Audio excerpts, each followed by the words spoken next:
Drone के जरिए किए गए जम्मू एयरबेस के निकट धमाके, एयरफोर्स ने कहा जांच जारी। भारतीय वायुसेना ने ट्वीट कर कहा कि जम्मू वायुसेना स्टेशन के तकनीकी क्षेत्र में रविवार तड़के 2 कम तीव्रता वाले धमाके हुए। एक धमाके से एक इमारत की छत को मामूली नुकसान पहुंचाया, जबकि दूसरा एक खुले क्षेत्र में हुआ था। नई दिल्ली, प्रधानमंत्री नरेंद्र मोदी ने शनिवार को देश में टीकाकरण की प्रगति और कोविड के हालात की समीक्षा के लिए एक शीर्ष अधिकारियों के साथ बैठक कर समीक्षा की। अधिकारियों ने देश में टीकाकरण की प्रगति पर प्रधानमंत्री के सामने एक प्रेजेंटेशन दिया। प्रधानमंत्री को उम्रवार टीकाकरण के बारे में, विभिन्न राज्यों में स्वास्थ्य कर्मचारियों, फ्रंटलाइन कर्मचारियों और सामान्य जनसंख्या के टीकाकरण की स्थिति के एवं महीने में वैक्सीन की आपूर्ति और उत्पादन बढ़ाने के लिए किए जा रहे प्रयासों के बारे में प्रधानमंत्री को अवगत कराया गया। लखनऊ, उत्तर प्रदेश में जिला पंचायत अध्यक्ष के पद के निर्वाचन के लिए शनिवार को उम्मीदवारों ने अपना नामांकन पत्र दाखिल किया। हालांकि 18 जिलों में एक ही उम्मीदवार के मैदान में होने से उनका निर्विरोध चुना जाना तय है। राज्य निर्वाचन आयोग ने उत्तर प्रदेश के सभी 75 जिलों में जिला पंचायत अध्यक्ष के निर्वाचन के लिए शनिवार 26 जून नामांकन पत्र दाखिल करने की तारीख तय की थी। अखिलेश यादव का बड़ा बयान। सपा अध्यक्ष अखिलेश यादव ने ट्वीट कर कहा कि गोरखपुर व अन्य जगह जिस तरह भाजपा सरकार ने पंचायत अध्यक्ष के चुनाव में समाजवादी पार्टी के प्रत्याशियों को नामांकन करने से रोका है, वो हारी हुई भाजपा का चुनाव जीतने का नया प्रशासनिक हथकंडा है।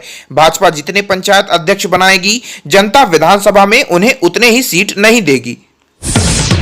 लखनऊ, राष्ट्रीय लोकदल के प्रदेश प्रवक्ता सुरेंद्र नाथ त्रिवेदी ने केंद्र सरकार की हठधर्मिता और उनके तानाशाही रवैये पर आक्रोश व्यक्त करते हुए कहा कि किसान आंदोलन के आज 7 महीने पूरे हो गए, फिर भी केंद्र सरकार पूंजीपतियों की गोद से बाहर नहीं आ रही है, जबकि देश के अन्नदाताओं का आंदोलन लोकतांत्रिक व्यवस्था के अनुसार शांतिपूर्वक ढंग से चल रहा है। देश के कृषि मंत्री अपने अहंकार से ग्रस्त होकर बोल रहे हैं कि किसी कानूनों को रद्द करने का प्रश्न नहीं उठता। देश प्रधानमंत्री ने भी यह तय कर दिया कि उनके और किसानों के बीच एक फोन कॉल की दूरी है। नई दिल्ली, सरकारी विद्युत सेवा company energy efficiency service limited EECL ने शनिवार को कहा कि उनकी अनुषंगी कंपनी CESL ने अपनी ग्राम उजाला योजना के तहत उत्तर प्रदेश और बिहार के गांवों में बिजली की खपत करने और वाले LED बल्ब की बिक्री फिर से शुरू कर दी है। ग्राम उजाला योजना कार्यक्रम के तहत ग्रामीण उपभोक्ताओं को 10 रुपए प्रति बल्ब की सस्ती दर पर 3 साल की वारंटी वाले 7 वाट और 12 वाट के LED बल्ब मुहैया कराए जाते हैं।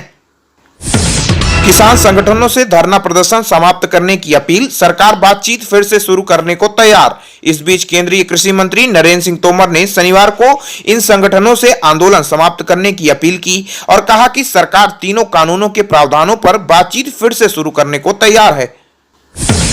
सचिन तेंदुलकर के बाद 22 साल तक वनडे क्रिकेट खेलने वाली पहली खिलाड़ी बनी मिताली राज जब रविवार को मैदान पर उतरेंगी तो वह सचिन तेंदुलकर के 22 साल तक एक दिवसीय अंतर्राष्ट्रीय क्रिकेट खेलने वाली दूसरी क्रिकेटर बन जाएंगी। नई दिल्ली, साजन प्रकाश ओलंपिक क्वालिफिकेशन टाइम पार करने वाले पहले भारतीय तैराक बने, जिन्होंने रोम में सेंटे कोल्ली ट्रॉफी में पुरुषों के 200 मीटर बटरफ्लाई वर्ग में 1 मिनट में 56.38 सेकंड का समय निकाला।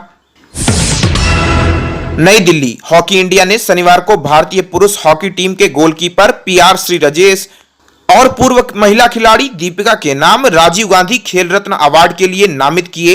इनके अलावा हरमनप्रीत सिंह, वंदना कटारिया और नवजोत कौर को अर्जुन अवार्ड, जबकि पूर्व भारतीय खिलाड़ी RP सिंह और सांगाई एम भाल का नाम प्रस्ताव Dhyan Chandra award for life time achievement के लिए दिया गया।